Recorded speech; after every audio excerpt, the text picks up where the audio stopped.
बच्चों, आज हम आप लोगों को 5वीं कक्षा की हिंदी की पाठ्यपुस्तक की सबसे अंतिम अध्याय मिथिला चित्रकला के बारे में जानकारी साझा करेंगे। बच्चों, मिथिला या मधुबनी चित्रकला मिथिलांचल क्षेत्र जैसे बिहार के दरभंगा, मधुबनी एवं नेपाल के कुछ क्षेत्रों की प्रमुख चित्रकला है।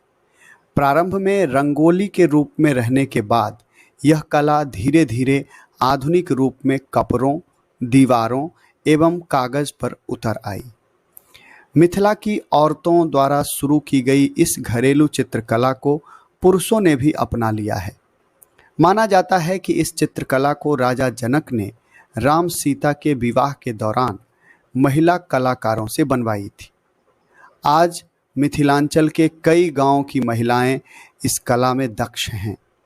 अपने असली रूप में तो यह चित्रकला गांव की मिट्टी से लीपी गई झोपड़ियों में देखने को मिलती थी, लेकिन इसे अब कपड़े या फिर कागज पर खूब बनाया जाता है।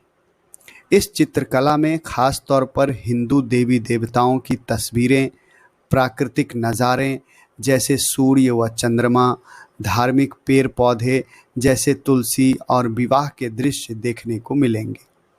मधुबनी चित्रकला दो तरह की होती है, एक भित्ति चित्र और दूसरा अरिपन या अल्पना।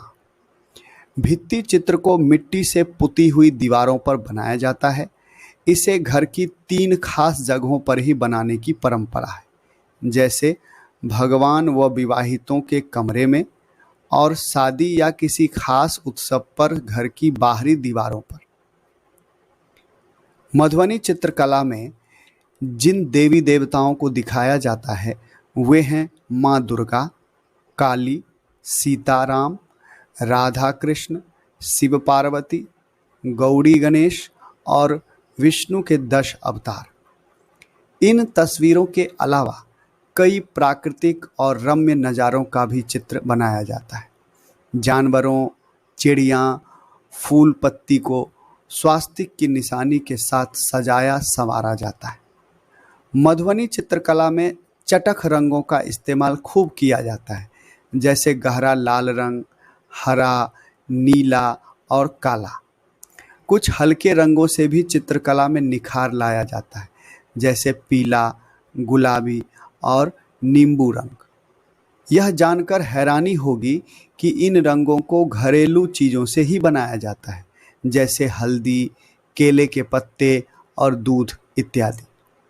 भित्ति चित्रों के अलावा अल्पना का भी बिहार में काफ़ी चलन है, जैसे बैठक या फिर दरवाजे के बाहर बनाया जाता है। पहले इसे इसलिए बनाया जाता था ताकि खेतों में फसल की पैदावार अच्छी हो, लेकिन आजकल इसे घर में शुभ कामों में बनाया जाता है। सदियों पुरानी कला के इस रूप को देश विदेश की मुख्य धारा में लाने का श्रेय अनेक विद्वानों और कला प्रेमियों को जाता है। भारतीय प्रशासनिक सेवा के ब्रिटिश अधिकारी WG आर्चर 1930 के दशक में तस्वीरों के माध्यम से मिथिला चित्रकला को पहली बार दुनिया के सामने लाया था। 25 सालों से मिथिला चित्रकला का प्रचार प्रसार कर रही संस्था के अध्यक्ष प्रोफेसर डेविड सेंटन कहते हैं, मिथिला चित्रकला में अपार संभावनाएं हैं।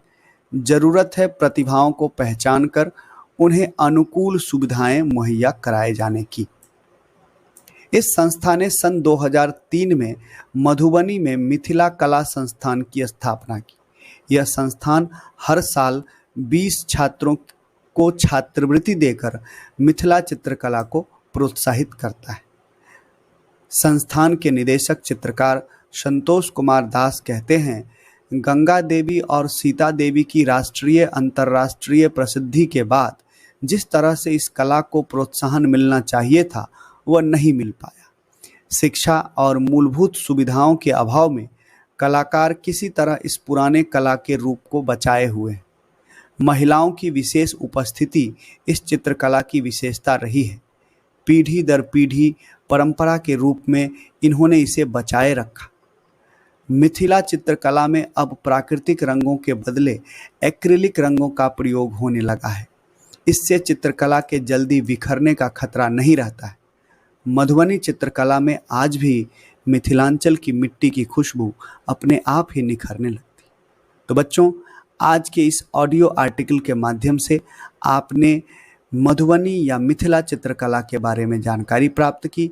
आशा है कि आपको आज का यह कार्यक्रम अच्छा लगा होगा और आप सभी अपने पाठ्य पुस्तक में पेज नंबर 156 से 158 तक में दिए गए मिथिला चित्रकला नाम के इस अध्याय को एक बार फिर से ज़रूर पढ़िएगा, ऐसी मैं अपेक्षा करता हूँ।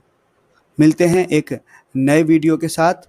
तब तक आप लोगों के लिए मैं कार्य देता हूँ, आप एक सुंदर सा चित्रकला, मिथिला चित्रकला, मधुबनी पेंटिंग या जिस प्रकार की पेंटिंग करना आप जानते हैं उसे बनाकर हमें ज़रूर भेजें। तब तक के लिए नमस्कार, जय हिंद।